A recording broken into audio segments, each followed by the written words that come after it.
Assalamualaikum warahmatullahi wabarakatuh. Perkenalkan, nama saya Ginggi Najwan Faldur Rahma dengan NIM 30600122016. Di sini saya akan menjelaskan tentang ontologi strukturalisme. Jadi ontologi strukturalisme ini bisa sangat dikaitkan untuk memahami bagaimana realitas sosial dan politik terbentuk. Ontologi itu sendiri merupakan cabang filsafat yang mempelajari hakikat keberadaan, dan dalam strukturalisme fokusnya itu adalah pada struktur yang mendasari fenomena sosial, tetapi bukan pada individu atau peristiwa tunggal. Strukturalisme berpendapat bahwa realitas tidak hanya terdiri dari entitas seperti manusia, institusi atau kebijakan, tetapi diatur oleh struktur hubungan yang lebih dalam.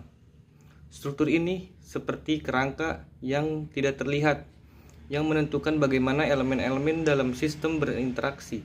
Misalnya, dalam politik, struktur bisa berupa norma-norma, institusi, atau bahkan bahasa politik yang membentuk cara kita memahami isu-isu seperti demokrasi atau otoritas.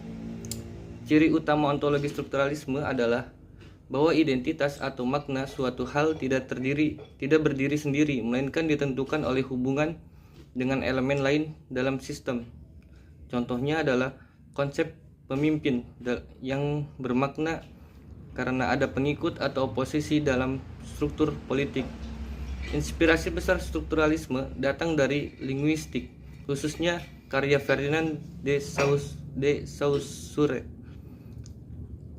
yang mengatakan bahwa makna sebuah kata muncul dari perbedaan dengan kata lain, bukan dari kata itu sendiri. Dalam ilmu politik, ini bisa diterapkan untuk menganalisis bagaimana wacana politik seperti kebebasan atau keadilan dibentuk oleh struktur bahasa dan kekuasaan. Selain itu, strukturalisme melihat struktur ini bersifat otonom dan seringkali tidak didasari oleh individu. Misalnya, dalam analisis Claude Lévi-Strauss dalam antropologinya, struktur bawah sadar seperti oposisi biner, misalnya pemerintah melawan rakyat, mengatur cara kita memahami dunia politik. Dalam konteks ilmu politik, kita bisa melihat bagaimana struktur global seperti kapitalisme atau kolonialisme membentuk dinamika kekuasaan di tingkat nasional tanpa kita sadari sepenuhnya. Namun, strukturalisme juga punya batasan. Pendekatan ini sering dikritik karena terlalu statis dan mengabaikan peran individu atau perubahan sejarah. Misalnya, bagaimana gerakan sosial atau pemimpin karismatik bisa mengubah struktur politik.